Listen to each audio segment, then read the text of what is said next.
Arianne here from the Movement Paradigm. Today I'm going to talk about adverse food reactions. So unfortunately, adverse food reactions are something that are frequently overlooked as a major contributor to many health conditions. And most people do not even know that they're having an adverse food reaction until they actually eliminate the food. So there's three different types of adverse food reactions that we're going to talk about. The first is going to be a food allergy, the second is a food intolerance, and the third is a food sensitivity. So after we discuss a little bit about each one and some of the symptoms that correlate with that, we'll talk about what are the things that you can do to really evaluate which foods are best for you and which foods should you possibly eliminate from your diet. So the first thing is going to be a food allergy. So this is something that most people, if they have a food allergy, are very familiar with and aware of what the symptoms or outcomes of consuming a specific food would be. This is an immune reaction. It could be anything from mild to severe symptoms, and it will happen immediately after consuming a food. So some of the symptoms that you may experience, it could be a rash, swollen or itchy tongue, runny nose, hives, abdominal pain, vomiting, trouble breathing, coughing, wheezing, or a closed airway. So common sources of this are things that we see on the food labels that say common allergens, which would be peanuts, tree nuts, wheat, soy, milk, fish, and shellfish.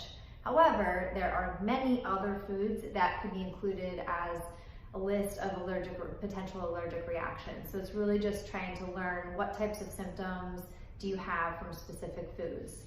The second category of symptom is going to be food intolerances, and this is going to be when you are having a reaction to a specific food component, and that means that you do not have the digestive enzymes or nutrients to properly break down the specific component in the food. So things like that could be anything from lactose to histamines to alcohol.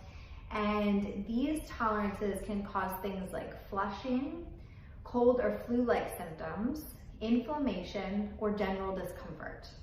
And this could happen within a kind of immediately afterwards to hours afterwards to even sometimes could be within a day or so, but typically in a shorter term. And some common trigger foods for this would be dairy products, sulfites, histamines, lectins, preservatives, artificial colors, fillers, flavorings, chocolate, citrus fruit, and acidic foods. So that is quite an extensive list as well. And then lastly is going to be our food sensitivities. So this is where a lot of people end up falling into. This could happen between hours to days afterwards, and it is when the GI system is affected and therefore contributes to an immune reaction. So this can vary from person to person, and again, it could be something that you could feel immediately within hours up to sometimes 3 or 4 days following a food. This is often where I see that most people really have no idea if the food is affecting them, but they could be sensitive to it. So these symptoms could present as migraines, headaches, dizziness, difficulty sleeping, mood swings, depression, anxiety, unintentional weight loss or gain, dark eye under circles, asthma, irregular heartbeat, irritable bowels, bloating, wheezy, runny nose, sinus problems, ear infections, food cravings, muscle or joint pain, indigestion, nausea and vomiting, bladder control issues, fatigue, hyperactivity, hives, rashes, dry skin, excessive sweating, and acne. So a lot of the common food sensitivities will occur from cow's milk, eggs, gluten, soy, shellfish, tree nuts. Those are some of your common aggravating foods. So as you can see, there's 3 distinct categories of different adverse food reactions that we could all experience. And a lot of times what I hear is that, well, I got a gluten test and it said that I wasn't sensitive to it, or I don't have celiac. But that doesn't mean that you're not having some type of low-level immune reaction to something that you're consuming on a regular basis. So what do you do when you have these things? So the first and most important step is obviously tracking your symptoms. So getting a baseline of what are the things that you experience on a day-to-day basis. Do you have headaches? Do you have bloating, abdominal pain, fatigue, pain, etc.? You write down your list of what we would call medical symptoms or any things that you're experiencing day to day. Then you could do some type of an elimination diet. So a full elimination diet will eliminate all potential inflammatory foods, things like peanuts, soy, corn, gluten, dairy, chocolate, caffeine, eggs, all of your common sources that could be potential triggers. You would do that for 30 days, and then at the end of 30 days, which is the most important part, is you do reintroduction of symptoms or reintroduction of foods. So within one day, you would have 2 to 3 servings of one food. So if you were going to add eggs back in, you would have eggs 2 to 3 times that day.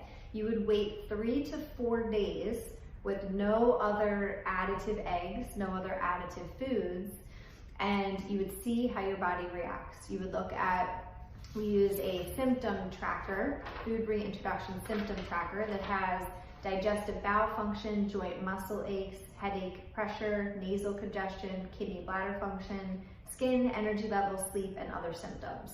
So you would track this for 4 days. If you did not want to do a full-blown elimination diet, you would do a modified elimination. So you could pick one food and see how you react to it. So let's say you decided to eliminate dairy.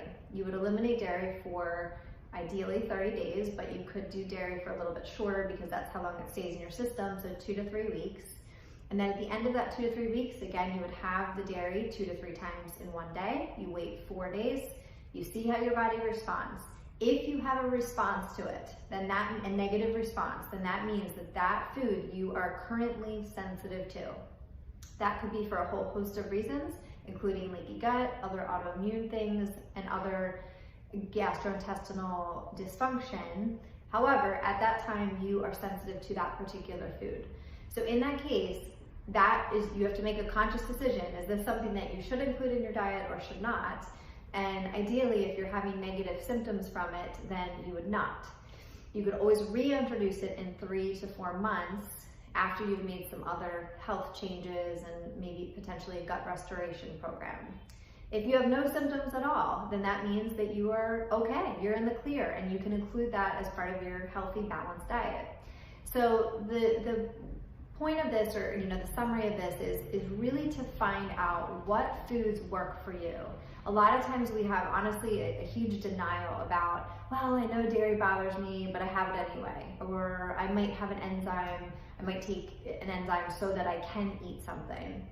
But the reality is that think of it as if we know consciously that something is negatively affecting our body, our health, and the way we feel and interact with the world, then why would we keep doing that to ourselves?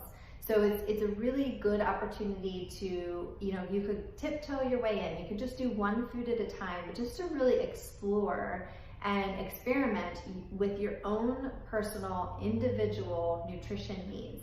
I think it's so powerful, and again, what I see all the time is that most people are not aware of the adverse food reactions that they're having and how they are specifically linked to the symptoms that they're having on a regular basis. So I hope this helps. As always, please feel free to reach out and have a great day. Thank you.